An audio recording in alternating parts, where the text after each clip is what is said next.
ચલો આપો માહિતી.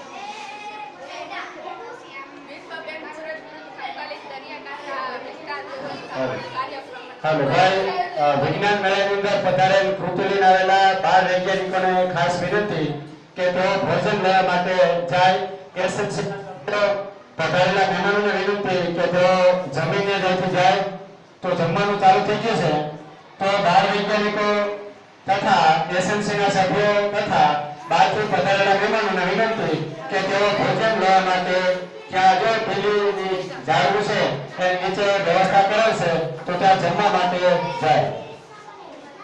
12 વૈજ્ઞાનિકો, શિક્ષકો, બહારથી પધારેલા મહેમાનો, એસએમસીના સભ્યો, તમામ વડીલોને અને 12 વૈજ્ઞાનિકોને વિનંતી કે તેઓ ભોજન લેવા માટે પેલી નીચે જાય.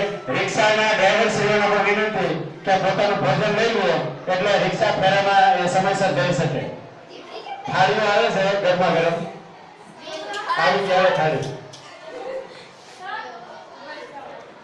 હવે બોલો સર, પહેલેથી બોલો કે વિશ્વ બેંક પુરસ્કૃત સંકલિત દરિયાકાંઠા વિસ્તાર વ્યવસ્થાપન કાર્યક્રમનું અમલીકરણ મરીન નેશનલ પાર્ક જામનગરના દરિયાકાંઠાના ગામોમાં આવેલા ઇકો ડેવલપ કમિટીઓ થકી થઈ રહેલ છે. આ એસસીઝેડએમ યોજનાનો મૂળભૂત હેતુ દરિયાઈ વિપુલ જીવસૃષ્ટિનું સંરક્ષણ અને સંવર્ધન સુનિશ્ચિત થઈ રહ્યું છે. આ પ્રોજેક્ટ દ્વારા જરૂરિયાતમંદ કુટુંબોને આજીવિકા માટે જરૂરી સ્ત્રોત ઊભા કરી તેની વર્તમાન આજીવિકામાં સુધારો આવે તથા મહિલાઓને તાલીમ આપી સ્વનિર્ભર બને તેવા પ્રયત્નો થઈ રહ્યા છે. આ યોજનામાં દરિયાકાંઠાના વિસ્તારો પર લક્ષિત જૂથો જેવા કે મહિલાઓ, માછીમારો, અગરિયાઓ, પશુપાલકો, ખેડૂતો, નાના લઘુ ઉદ્યોગો, કામદારો, મજૂરોને વગેરેને આ યોજનામાં આવરી લેવામાં આવે છે, જે આ યોજનાનો એક અભિન્ન અંગ છે. આ યોજનાના ગામોના વિકાસની સાથોસાથ દરિયાઈ જીવસૃષ્ટિનું સંરક્ષણ અને સંવર્ધન પણ થઈ રહ્યું છે.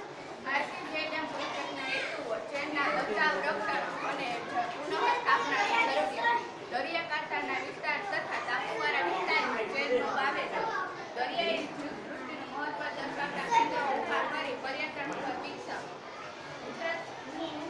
ચેનના ઘણા બધા ફાયદાઓ છે, જેવા કે વૃક્ષોને ધોવાણ અટકાવે છે, ખારા પવનો રોકે છે, ઔષધ તરીકે તેમજ મધ આપે છે, તેમજ પશુ પક્ષીઓને રહેવા માટે પૂરતી જગ્યા મળી રહે છે, વાવાઝોડું કે તેના સમયે રક્ષણ પૂરું પાડે છે વગેરે જેના ફાયદાઓ છે.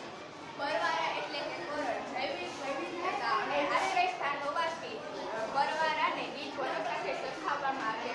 નાના તેમજ લાલ પ્રજાતિના પરવારા જ્વેલરી માટે ઉપયોગ થાય છે. પરવારાની રીંછમાંથી મળતા પદાર્થનો ઉપયોગ દવામાં થાય છે. પરવારામાંથી બાંધકામમાંથી રેતી તથા સિમેન્ટ મળે છે, તેમજ કેલ્શિયમ કાર્બોનેટની ઉત્પત્તિ થાય છે. કુદરતી આપત્તિઓ જેમ કે પૂર, વાવાઝોડું, સુનામી સામે પરવારા પોતાનું રક્ષણ કરી શકે છે.